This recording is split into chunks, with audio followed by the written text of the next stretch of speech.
Il est non seulement la vérité de Dieu, mais il est également la vérité concernant Dieu. En d'autres termes, si tu veux expliquer Dieu, tu dois l'expliquer dans la personne de qui? De Jésus-Christ. Si tu veux comprendre Dieu, tu dois comprendre Dieu dans la personne de qui? De Jésus-Christ. Ouvre rapidement avec moi 1 Jean chapitre 5 verset 20. 1 Jean chapitre 5 verset 20. Jésus est le chemin. Il est le moyen de Dieu. Il est la méthode de Dieu. Il est la ressource de Dieu. Cette méthode que Dieu s'est choisie est cette méthode qui est capable de t'amener dans la réalité de qui est Dieu. Écoutez, en ce qui concerne Dieu, lorsque vous comprenez qui est Christ, Dieu ne sera ou ne fera plus l'objet d'un doute dans votre esprit. Quand Dieu parle, vous savez que c'est Dieu qui parle. Quand Dieu agit, vous savez que c'est Dieu qui agit. Il y a des choses qui parviennent et qui se forment autour de nous. Parce que nous ne connaissons pas Dieu, parce que nous n'arrivons pas au moyen de Dieu, parce que nous ne parvenons pas à la ressource de Dieu, nous attribuons à Dieu ce que Dieu n'a pas fait. Il suffit qu'un peu de maladie affecte ta maison. Tu commences automatiquement à pleurer, à crier dans ta maison. Dis Seigneur, peut-être que c'est parce que j'ai fait, parce que je n'ai pas fait. Tu commences à substituer ou à te dire que si cela est arrivé, c'est parce que Dieu soit est en train de me punir, soit Dieu est en train de m'enseigner quelque chose. Mais j'ai une bonne nouvelle pour quelqu'un ce matin, ce soir. En Dieu, il n'y a point de ténèbres, il n'y a point de changement ni ombre de variation. Toute grâce excellente et tout don parfait vient d'en haut du Père des Lumières. Lorsque la maladie arrive dans la maison de quelqu'un, ne dis en aucun cas que c'est Dieu. Si tu dis que c'est Dieu, c'est que tu es extrêmement religieux et que tu ne connais pas encore qui est Dieu. Tu ne sais pas encore comment Dieu fonctionne. Vous savez c'est quoi la religion? La religion, le terme m'échappe un peu, c'est la... il y a un terme qui veut dire attribuer à quelque chose ce qui n'est pas. Ou c'est la superstition. La religion, c'est la superstition. La religion, c'est marcher à tâtons. On tâtonne. Hein? C'est comme un aveugle qui marche avec une canne et il tâtonne. Lorsqu'il bute quelque part, il dit bon, peut-être que. Hein? Lorsqu'il lui arrive quelque chose de bien, sûrement c'est Dieu. Et lorsqu'il lui arrive quelque chose de mal, peut-être que c'est le diable.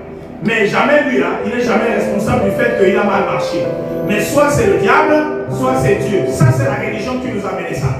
Mais la Bible me dit, celui qui se confie en l'homme, celui qui se confie à Jésus-Christ ne sera jamais confus. Il n'y a point de confusion quand tu es en Christ. Tu sais exactement qu'est-ce que Dieu est capable de faire et tu sais exactement ce que Dieu n'est pas capable de faire. Alléluia. Tout ce que Dieu fait, il l'a révélé, il l'a manifesté par la personne de qui? De Jésus-Christ. 1 Jean chapitre 5, verset 20. Nous savons aussi que le Fils de Dieu est venu. Nous savons que le Fils de Dieu, parlons de qui? Parlons de Jésus. Nous savons que le Fils de Dieu est venu. Et il nous a donné l'intelligence pour connaître le véritable. Il nous a donné l'intelligence, la compréhension pour que nous connaissions la vérité. Ça veut dire que tu ne peux pas connaître le véritable Dieu si tu n'es pas passé par Jésus, si tu n'as pas accepté Jésus, si tu n'as pas pris Jésus comme le moyen, parce que c'est lui qui est venu pour nous faire connaître le véritable. Quand tu pries, quand tu adores, quand tu donnes, quand tu vas à l'église, quel que soit l'endroit où tu vas, qu'est-ce qui te garantit que c'est Dieu? Parce que nous savons que le Fils de Dieu est venu afin que nous connaissions le véritable. La suite c'est quoi? Et nous sommes dans le véritable en son Fils Jésus-Christ. Si quelqu'un est en Jésus-Christ, il est arrivé dans le chemin qui amène à la réalité de qui est Dieu. Quelqu'un le comprend ce soir? Nous savons que le Fils de Dieu est venu et nous a donné l'intelligence, la compréhension que nous sommes dans le véritable.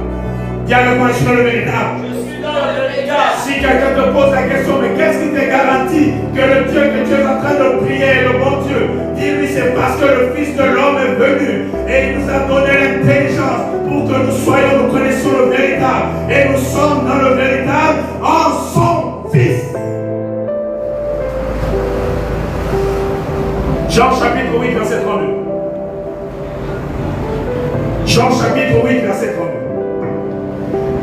Donc c'est Jésus qui nous dit le véritable. C'est Jésus qui amène dans la réalité. C'est Jésus qui... La vérité, regardez, des fois nous pouvons être là en train de dire des choses.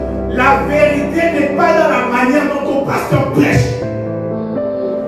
Je répète, la vérité ne se substitue pas à la manière dont ton pasteur prêche ou dit les choses. Amen.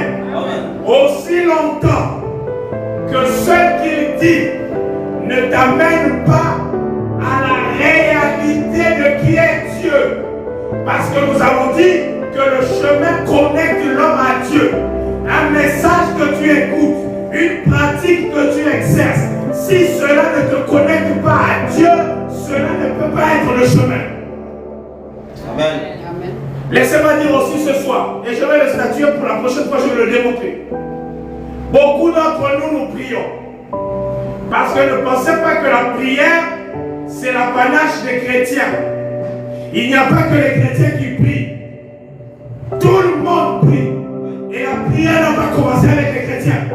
La prière s'est faite aussi bien chez les chrétiens que chez les païens. Mais laisse-moi te dire une chose ce soir. Toi qui aimes la prière, je ne dis pas que la prière c'est pas bien. Mais la prière ne connecte pas l'homme à Dieu. Parce que Jésus a déjà établi qu'il est lui le moyen de Dieu. Si la prière connectait l'homme à Dieu, il est écrit, la main de Dieu n'est pas courte pour sauver, ni son oreille trop sourde pour entendre. Mais ce sont nos péchés qui nous cachent la face de Dieu. Mais avant que Jésus-Christ vienne, les gens priaient déjà. Si la prière avait cette capacité de connecter l'homme à Dieu, la prière aurait le pouvoir de briser le péché. Mais si la main de l'Éternel empêchait et que l'oreille de Dieu n'était pas sourde, mais ne pouvait pas capter, c'est parce que les gens, quand ils priaient, cette prière n'a pas la capacité de détruire le péché. Mais Jésus-Christ s'est établi, lui, comme le moyen pour unifier l'homme à Dieu. Il dit, je suis le chemin. La Bible nous révèle dans le livre de Colossiens chapitre 2 que Dieu était dans Christ, réconciliant l'homme avec lui-même. Il n'a pas dit Dieu était dans Christ plus vos prières. Il n'a pas dit Dieu était dans Christ associé à vos jeûnes. Il n'a pas dit Dieu était en Christ avec vos dîmes et vos offrandes. Mais il dit Dieu était en Christ. En Christ, être en Christ, c'est se connecter à Dieu. Je parle à quelqu'un ce matin, ce soir. Jean chapitre 8, verset 32. Vous connaîtrez la vérité et la vérité vous affranchira. Jésus vient et il dit, vous connaîtrez la vérité et la vérité vous affranchira. Mais plus bas, qu'est-ce qu'il dit? Si le Fils vous affranchit, vous serez réellement libre. Donc Jésus le Fils est la vérité. La vérité est une personne. La vérité n'est pas un dire. Jésus-Christ ne disait pas la vérité, mais Jésus-Christ était la vérité même personnifiée. Amen. Quelqu'un me comprend? Et lorsque Christ entre dans le cœur de quelqu'un, la vérité fait quoi? Entre dans le cœur de quelqu'un.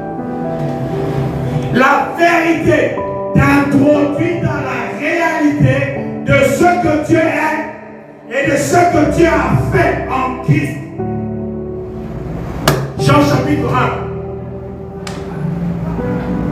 La vérité est introduite dans la réalité spirituelle de ce que Dieu est. Et est introduite dans ce qu'il a fait dans la personne de Jésus. Jean chapitre 1, verset 8. Il n'était pas lumière. Reviens, on va lire le verset 14. On va lire le verset 14 et le verset 17, sans perdre du temps. Et la parole a été faite chair. Reprenez une fois, comprenez une fois, rappelez-vous qu'au commencement était quoi? Au commencement était là. La parole était avec. Et la parole était, elle était la lumière du monde. La lumière vit dans les ténèbres. Et les ténèbres ne l'ont point. Et la parole a été faite chair. Et elle a habité parmi nous. Elle a habité parmi nous. Pleine de grâce et de vérité. Pleine de grâce et de vérité. Et nous avons contemplé sa gloire. Et nous avons contemplé sa gloire. Une gloire comme la gloire du Fils unique venu du Père. Comme une gloire du Fils unique venu du Père. Laissez-moi vous dire, lorsque Christ est arrivé et qu'il a marché sur la terre des vivants, Jésus-Christ est venu comme le Fils unique. Lorsqu'il a donné sa vie au bois du calvaire, lorsqu'il a sacrifié de son sang, lorsqu'il s'est donné en offrande, il a perdu le titre de Fils unique en ressuscitant. Il n'est plus ressuscité comme le Fils unique, mais il est ressuscité comme le premier-né d'entre les pères. Lorsque nous sommes en Christ, nous sommes tous enfants de Dieu. Car à tous ceux qui l'ont reçu, il leur a donné le pouvoir de devenir enfants de Dieu, lesquels sont nés non de la chair ni du sang, mais de la volonté de Dieu. Lorsque vous arrivez à Christ, la notion de Fils unique, elle perd complètement sa place et elle donne naissance au premier-né, au prototype, celui qui est l'exemple, le modèle de tous les frères qui sont nés en Christ. Et j'ai une bonne nouvelle pour quelqu'un ce soir. L'amour que Dieu a déversé pour Jésus n'est pas moins en toi. L'amour de Dieu n'est pas plus en Jésus et moins en toi. De la même manière qu'il a aimé Christ, c'est de cette manière aussi qu'il t'aime aujourd'hui. Lorsque tu arrives à la réalité de ce que Dieu a fait en Christ, parce que prêcher la vérité, c'est prêcher la grâce. Et prêcher la grâce, c'est prêcher la vérité. Prêcher la grâce, c'est prêcher ce que Dieu a fait en Christ Jésus. Amen. Lorsque tu arrives à cette réalité, tu comprends une chose, que rien ne peut me séparer de l'amour de Dieu.